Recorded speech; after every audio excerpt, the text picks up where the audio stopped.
আমরা এখন এসেছি বিশালক্ষী মন্দিরে, আর যে জায়গাটা খুবই সুন্দর। এখানে রাস্তাঘাট থেকে শুরু করে গাছপালা সবকিছু ভীষণ সুন্দর। এখানে এটা কি হচ্ছে? এটা শালিক পাখি থাকে, মেয়ে পাখি থাকে, সব আছে না, ভীষণ সুন্দর জায়গা। তুই একটু ঘুরিয়ে, আমি ক্যামেরাম্যানকে বলবো একটু চারিদিকটা ঘুরিয়ে দেখানোর জন্য। ক্যামেরাম্যান সৌভিক, দেখো ঘাস খায়, তোমাদের ওখানে কি খায়? ক্যামেরাম্যান সৌভিককে বলবো প্লিজ একটু চারিদিকটা ঘুরিয়ে দেখিয়ে দেবে। আচ্ছা, আমাদের বিশালক্ষীর মন্দিরটা আগে দেখাও প্লিজ। হ্যাঁ, এটা হচ্ছে আমাদের বিশালক্ষী মন্দির।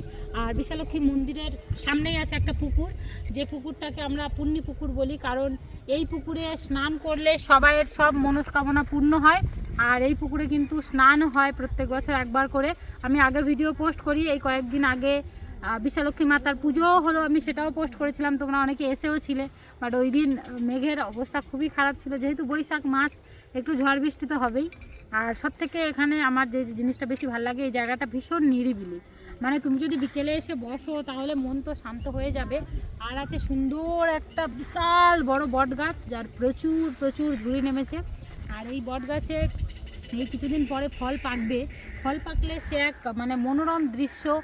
এত পাখি আসে, এত পাখি, ওই গাছটাতে পাখির কলরবে ভরে যায় সত্যি। তখন আরও বেশি, জায়গাটা এমনিই সুন্দর, আরও তখন বেশি যেন সুন্দর হয়ে ওঠে ওই পাখিদের কলরবে। আরও আছে এখানটায় বিশালক্ষী মায়ের মন্দির, আর এটা আছে আমাদের কালী মায়ের মন্দির।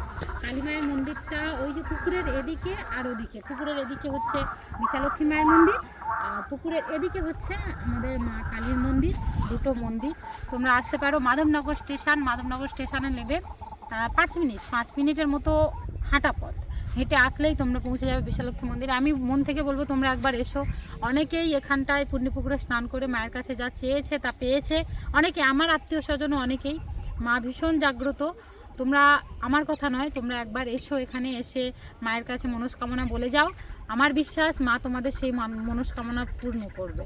তো আজকের এই বিশালক্ষী মাতার মন্দিরে আমি এসেছি ভিডিও বানাতে, আমি প্রায় সময় আসি। তো তোমরাও এসো একদিন, দেখা হয়ে যাবে তোমাদের সাথে। আর মায়ের কাছে তোমরা মনস্কামনা জানিয়ে যাবে, মা তোমাদের মঙ্গল করবে, মায়ের সাথে দেখা হয়ে যাবে। তো সবাই একদিন চলে এসো বিশালক্ষী মাতার মন্দিরে। টাটা, দেখা হচ্ছে আবার পরের ব্লগে।